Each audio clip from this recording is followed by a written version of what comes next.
Hello students, আমি Nitish sir জ্ঞানজ্যোতি coaching সেন্টারের পক্ষ থেকে তোমাদের প্রত্যেককে জানাই আরো একবার স্বাগত।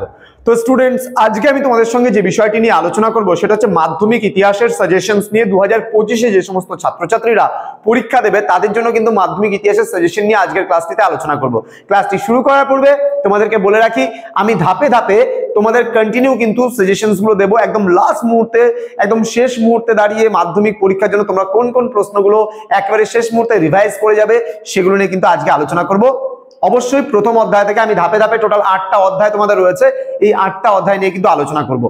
আজকে শুধুমাত্র একটা অধ্যায় আলোচনা করব, সেটা হচ্ছে প্রথম অধ্যায়টি। প্রথম অধ্যায় থেকে তোমাদের 2 নম্বরের আমি সর্বমোট প্রশ্ন যে কটা দেবো সেটা হচ্ছে মাত্র 15টা প্রশ্ন দেবো, এবং তার মধ্যে থেকে তোমাদের কিন্তু 2টো প্রশ্ন আসবে। কারণ তোমরা জানো মাধ্যমিকের জন্য কিন্তু প্রচুর প্রচুর প্রশ্ন ইতিহাসে পড়তে হয় এবং প্রচুর উত্তরও পড়তে হয়। সুতরাং তোমরা কিন্তু এই প্রশ্নগুলো অবশ্যই কিন্তু দেখে যাবে। 2 নম্বরের প্রশ্ন এবং 4 নম্বরের প্রশ্নগুলো নিয়ে আজকে আলোচনা করব প্রথম অধ্যায় থেকে। ওকে, প্রথম প্রশ্ন, সামাজিক ইতিহাস বলতে কি বোঝো?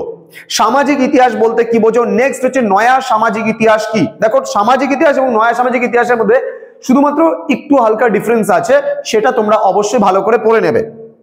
দেন বলছে ইতিহাসের উপাদান রূপে সংবাদপত্রের গুরুত্ব কতখানি বা সংবাদপত্রের গুরুত্ব কি?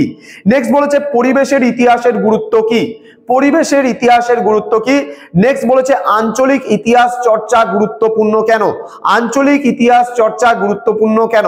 পরবর্তী প্রশ্ন, সরকারি নথিপত্র বলতে কি বোঝো? সরকারি নথিপত্র বলতে কি বোঝো? নেক্সট প্রশ্ন, আধুনিক ভারতের ইতিহাস চর্চার উপাদান রূপে সরকারি নথিপত্রের সীমাবদ্ধতা কি? আবার বলছি, আধুনিক ভারতের ইতিহাস চর্চার উপাদান রূপে সরকারি নথিপত্রের সীমাবদ্ধতা কি? পরবর্তী প্রশ্ন, আত্মজীবনী ও স্মৃতিকথা বলতে কি বোঝো?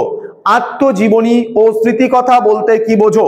পরবর্তী প্রশ্ন, সামরিক ইতিহাস চর্চার গুরুত্ব কি?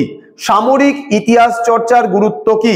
পরবর্তী প্রশ্ন 10 নম্বর প্রশ্ন, ভারতীয় জাতীয়তাবাদের ইতিহাসের বিকাশে 11 খ্রিস্টাব্দ মানে 1911 খ্রিস্টাব্দ গুরুত্বপূর্ণ কেন? আবার বলছি, ভারতীয় জাতীয়তাবাদের ইতিহাসে 1911 খ্রিস্টাব্দ গুরুত্বপূর্ণ কেন? খুব গুরুত্বপূর্ণ এই প্রশ্নটা, ভালো করে পড়বে। পরিবেশের ইতিহাস বলতে কি বোঝো? 11 নম্বর প্রশ্ন। 12 নম্বর প্রশ্ন হলো স্মৃতিকথা অথবা আত্মজীবনী কিভাবে আধুনিক ভারতের, আবার বলছে স্মৃতিকথা অথবা আত্মজীবনী কিভাবে আধুনিক ভারতের ইতিহাস চর্চার উপাদান রূপে ব্যবহার করা হয়? পরবর্তী প্রশ্ন, প্রশ্ন নাম্বার 13, খেলার ইতিহাস চর্চা গুরুত্বপূর্ণ কেন?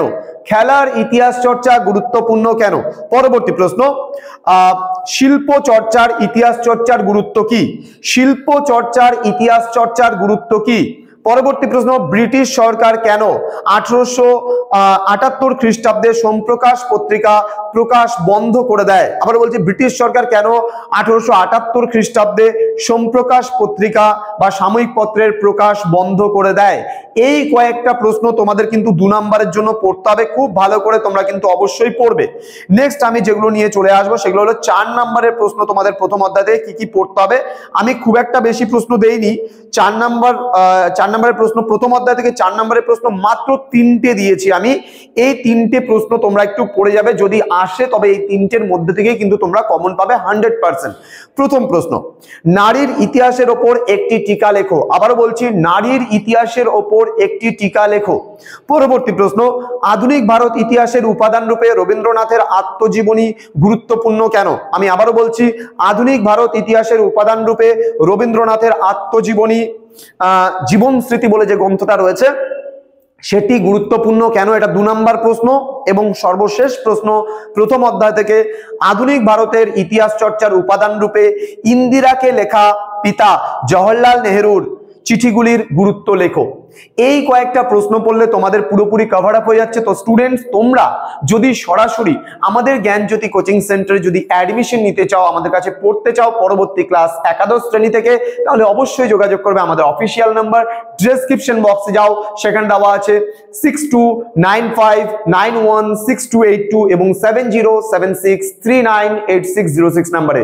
তোমাদের কোর্স ফি যেটা থাকবে 11-এ খুবই সামান্য।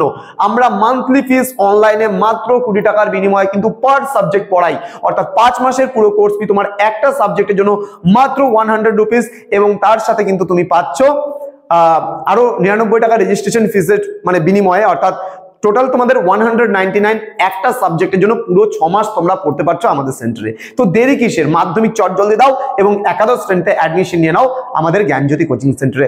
দেখা হচ্ছে খুব তাড়াতাড়ি নতুন একটা ক্লাস নিয়ে। তোমরা প্রত্যেকেই ভালো থেকো, সুস্থ থেকো, আর পরীক্ষার জন্য প্রত্যেককে অল দি বেস্ট। আমি খুব তাড়াতাড়ি নিয়ে আসবো পরবর্তী অধ্যায়গুলোর suggestion. Thanks for watching after all, thank you.